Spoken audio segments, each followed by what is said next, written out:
Right now at noon, 10 people are injured after a crash in Greene County. We'll have the very latest.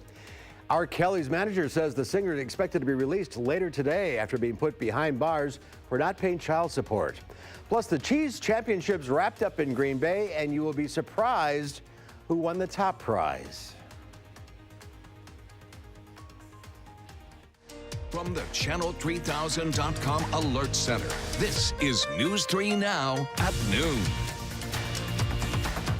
Good afternoon, I'm Mark Kane. Thanks for tuning in to News 3 Now on this Friday afternoon. We'll get to those stories in a bit, but first, let's head over to the Weather Center. Meteorologist Chris Reese has a look at your first alert forecast. Almost balmy out there. I know, seriously, it really feels warm, even if there was some light snow earlier on. And when you stand under that sunshine, it just downright feels like spring. But oddly enough, we do have some cloud cover trying to move back into the picture, and the temperatures are right at that freezing mark. We still have time to warm up as we go through the day. So this does indeed mean that we're going to see those temperatures go above freezing, especially with those winds coming out of the south at 5 miles per hour. Janesville at 34 right now, Monroe at 33, Boscobel at 36 warm degrees, and then you have 28 in Wautoma. So we are seeing those warmer temperatures just to the south. In fact, temperatures are 15 degrees warmer now than they were at this time yesterday. So that alone just feels like a major difference here across parts of southern Wisconsin and really the entire upper Midwest, starting to moderate a little bit on those colder temperatures. But you still do see where there's snow on the ground just because things are a lot colder there compared to the 40s across parts of Kentucky and 50s as you work your way down towards Texas. Now, with the warm air on the way, oddly enough, there are winter storm warnings just to our north and west. Places like Eau Claire under a winter storm warning. Places like the Twin Cities are under a winter storm warning. And we are watching that next system that is going to begin to move into the upper Midwest, but we will be on the warm side of this. So we're going to keep the cloud cover around going through today, but as we head into your weekend, we are talking a mix and going over to rain and some heavy rain at that. Alert days are in the forecast. I'll have details coming up, Mark. And if you're headed north, big snowstorm. Oh, yeah, big snowstorm, perhaps more than a foot of snow just to our north. Keep it to the north. Yep. Thank you. We'll see you in a few minutes, Chris. Thanks. Officials are asking for the public's help in finding a Madison boy who didn't show up for school this morning. Madison police say 11-year-old Dante View did not show up at Hegel Elementary School on Prairie Road. Police say he was last seen riding a red bicycle in the area of Tottenham Road wearing a dark gray jacket. Anyone who sees Dante or may know of his whereabouts asked to call 911. 10 people are injured after a two-vehicle crash in Greene County. The crash happened at about 5:45 this morning on Highway 69 between Monticello and New Glarus. Police say an SUV was going north when it slowed down for a deer in the road. When the SUV slowed down, a semi-tractor trailer that was behind it rear-ended the SUV, forcing it into the ditch. 9 people in the SUV were taken to hospitals, but officials are not releasing their conditions at this hour. The semi-driver was also taken to a hospital with minor injuries. 2 men are in the Rock County Jail after an argument led to a gunshot being fired in Janesville last night. The Janesville Police Department says officers were sent to 111 Lynn Street for a report of a man inside the home who had a gun and was threatening to shoot everyone inside. Police say they believe the incident started with an argument over drugs. The victim and her 4 young children were able to get out of the house. While they were leaving, a single gunshot was heard coming from the home. 22-year-old Cole Smith was arrested for first-degree recklessly endangering safety, while 22-year-old Michael Black was arrested for multiple counts, including 4 counts of first-degree recklessly endangering safety while armed. Janesville police say this was an isolated incident. There is no threat to the rest of the community. Milton High School was placed on a non-emergency lockdown this morning as police investigated a potential threat to student safety. Milton police were notified about 7 o'clock this morning of a threat found on social media. Administration asked for additional police presence at the school for the beginning of the day and staffed all school entrances with additional staff members. The school was placed on non-emergency lockdown. Janesville police confirmed the location of the student who is believed to have made the threat. The non-emergency lockdown was then lifted. R. Kelly's manager says he expects his client to be released from jail later today. The Grammy winner, that is, was put behind bars Wednesday for failing to pay $161,000 in child support. He's also facing charges of sexually abusing underage girls. He denied all the allegations in an emotional interview with This week with CBS News This Morning's Gail King. Mark Lieberman has the reaction to that interview. Some of R. Kelly's alleged victims say his explosive interview with CBS This Morning's Gail King this week brought back painful memories. When he started screaming, it terrified me. Asante McGee says Kelly subjected her to mental and sexual abuse while she lived with him for 3 weeks. She told CBS News she turned off the television interview. There was nothing that I felt sorry about him for because I know the type of monster he is, and I know he would cry at the drop of a dime. But another former girlfriend who claims Kelly beat her still had sympathy for the man she once loved. I couldn't help but wonder, like, why didn't someone step in and help him earlier? The parents of Joycelyn Savage, one of the R&B singer's current girlfriends, are also speaking out. They claim Kelly lied about Savage's father in the interview. I didn't go looking for a Joycelyn Savage. I was doing my show. He brought her and asked a friend of mine to put her on the stage with R. Kelly. Never have that ever happened. So you didn't bring her to the show? No, I did not.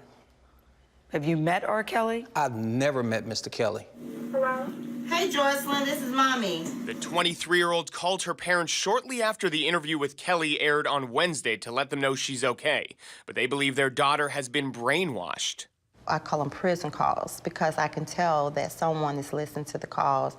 And she called with a strip. The Savages say it's been more than 2 years since they last saw their daughter in person. Mark Liverman, CBS News, New York. Jocelyn and Kelly's other girlfriend, 21-year-old Azriel Clary, told CBS News there is nothing wrong with their relationship with the 52-year-old singer, and their parents are lying because they want money. President Trump's former campaign chair received a 47-month prison sentence after being convicted on fraud and tax evasion charges. Yesterday, the judge called the recommended sentence of 19 to 24 years for fraud and tax evasion for Paul Manafort excessive and handed Manafort a term of nearly 4 years. That's even less than Manafort's own attorneys asked for.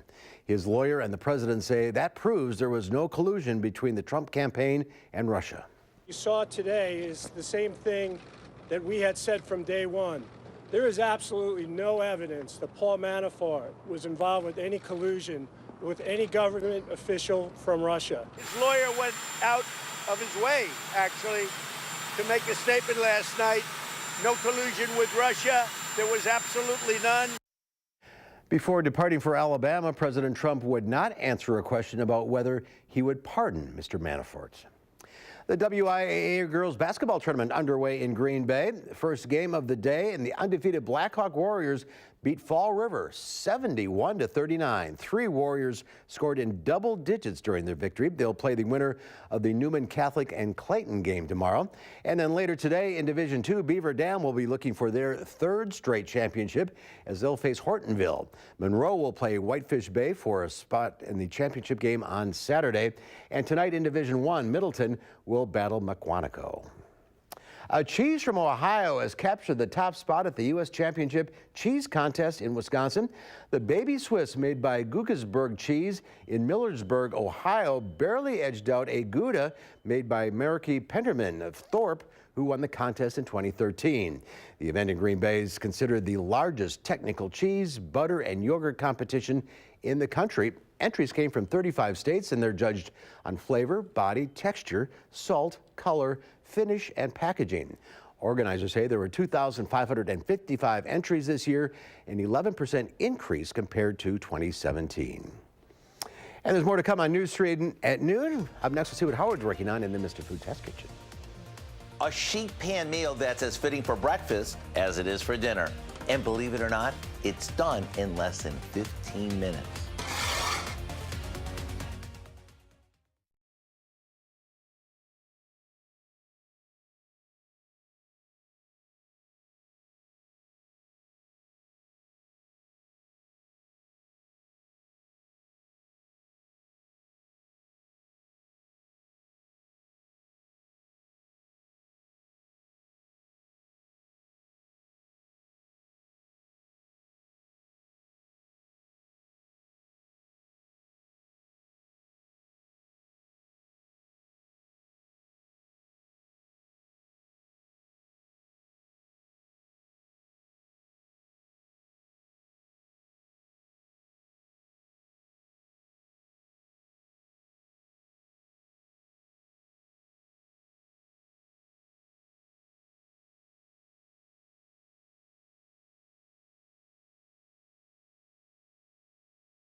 The last thing any of us want to do after making a meal is to clean up a bunch of pots and pans. That's probably why sheet pan cooking has become so popular. If you're not familiar with it, today's recipe will introduce you to the concept. It's a recipe that's perfect for any time of day, including dinner. Well, that's when you serve breakfast for dinner. We start by cutting a hole in the center of 6 slices of country-style or sourdough bread. We butter one side and place it butter side down on a baking sheet. Next, we crack an egg into each hole and sprinkle it with some Parmesan cheese and a bit of salt and pepper. All that's left to do now is bake them until the eggs are cooked just the way you like them. Ooh. Once they're done, we'll top them with some crumbled bacon along with some sliced scallions. That's it. Whether you serve this for a hearty breakfast or a fun change of pace dinner, you're gonna love how all the flavors and textures come together. If you'd like to try the recipe for our sheet pan toad in a hole, simply visit our website. I'm Howard with Hungry Kelly in the Mr. Food Test Kitchen, where today we found an easy breezy way for you to say, ooh, it's so good. All right, Howard, thank you. There's more to come on News 3 Now at noon. Up next, finally, a sunnier and warmer end of the work week. How long will the spring-like weather last? My guess is not long. Meteorologist Chris Reese will let us know in our first alert forecast.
Our Call for Action phone bank is open right now, ready to take on your consumer issues. And call our hotline. Volunteers will help you with any consumer complaints.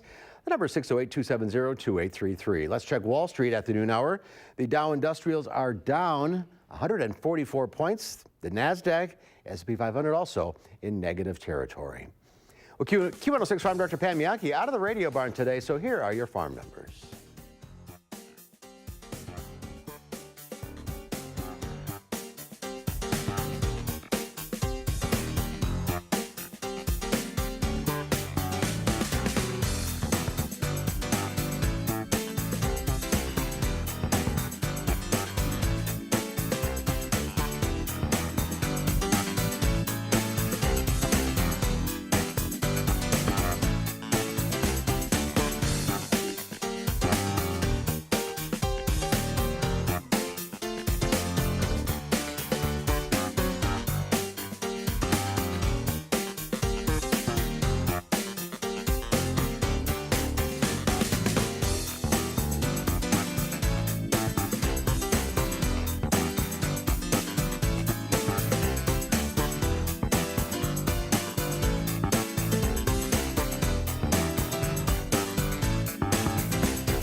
Pam will be back on Monday. Chris Reese is here now with a look at our weekend forecast. A cold start to the month, that's for sure. Yeah, that's right. In fact, out of starts to the first week of March, we actually had the 7th coldest first week of March. The average temperature was 12.3 degrees for 2019.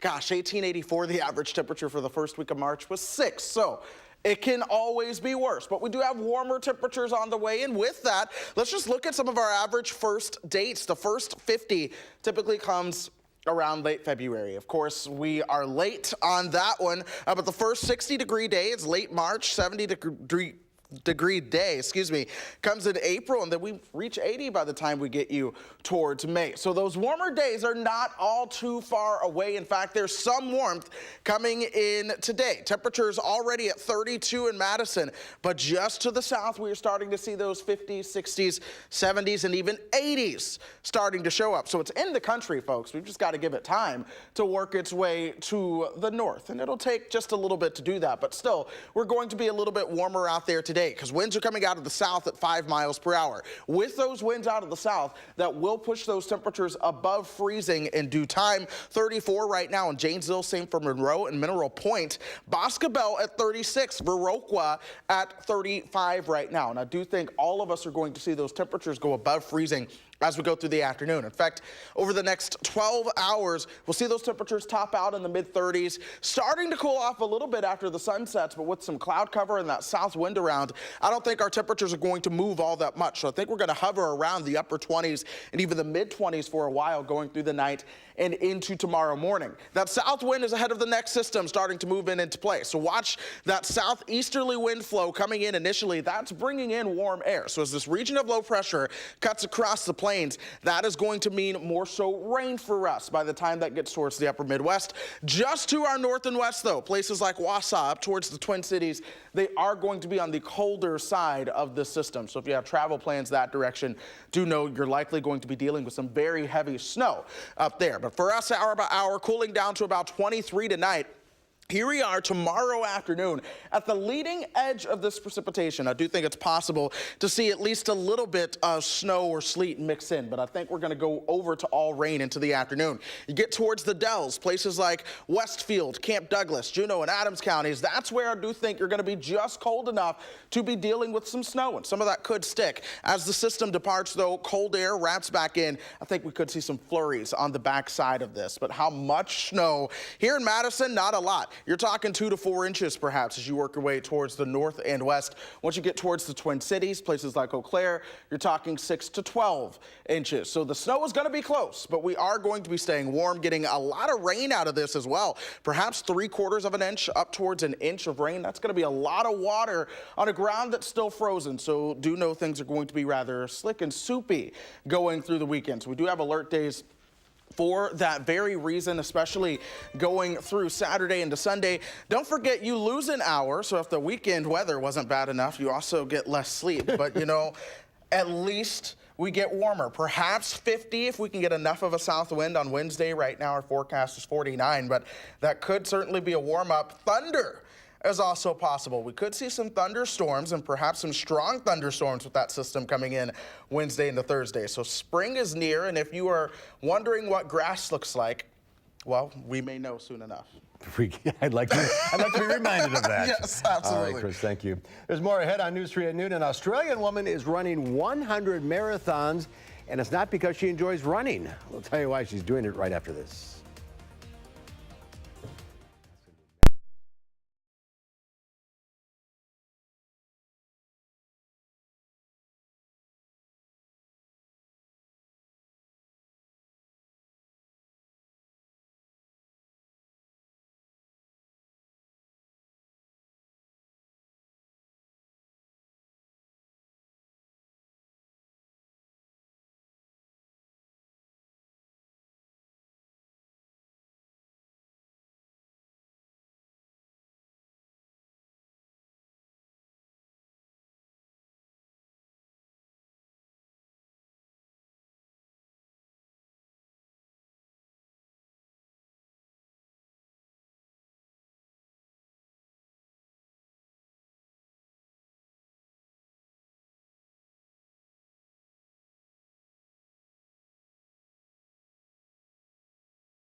An Australian woman's quest to complete 100 marathons in 100 days didn't go exactly as planned, but what happened instead may be even more inspiring. Nikki Batiste has her story.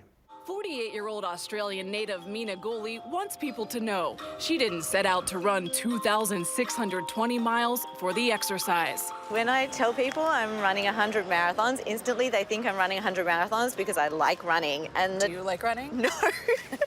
The 100 Marathon Challenge was born out of what Goli calls necessity. She is the founder and CEO of Thirst, a nonprofit created to help battle water scarcity around the globe. By the year 2050, the United Nations says as many as 5.7 billion people could be living in these areas without easy access to one of life's most essential resources. Most people have no idea. So I wanted to run because I wanted to make saving water famous. Goli began her journey at the New York City Marathon this past November and continued to log her miles in some of the most iconic and remote locations on Earth, winding her way through 6 continents, all spots that have suffered dangerous water shortages. But after 62 days, her body hit the brakes. What happened on day 62? I had quite severe pain in my leg. The pain had got so bad that I couldn't walk. And I was diagnosed with having a fracture in my right femur. What are you feeling in that moment? You're in the middle of this unbelievable journey. I felt like I'd let everybody down. And then you got on your social media. Messages started to come through on my phone. And then it was people who I didn't know who offered to donate distance to the campaign. We've had people on all 7 continents, including Antarctica, running for us, running for me, for water.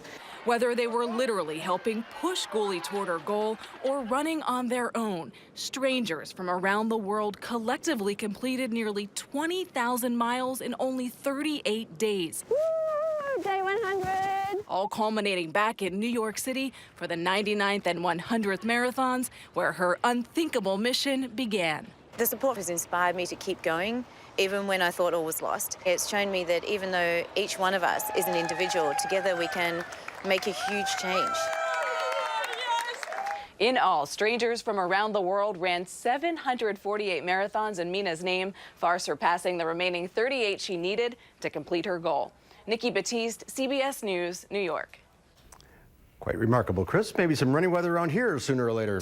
Yeah, we might finally see some warmth. I know we've been waiting for a very long time for that warmth to arrive, but it's like it's been stuck in traffic, working its way on up here. But we are finally going to see perhaps near 50-degree temperatures by the middle of the week. All right, that's our time for now. Thanks for watching. We'll see you back here at 4. Have a great afternoon.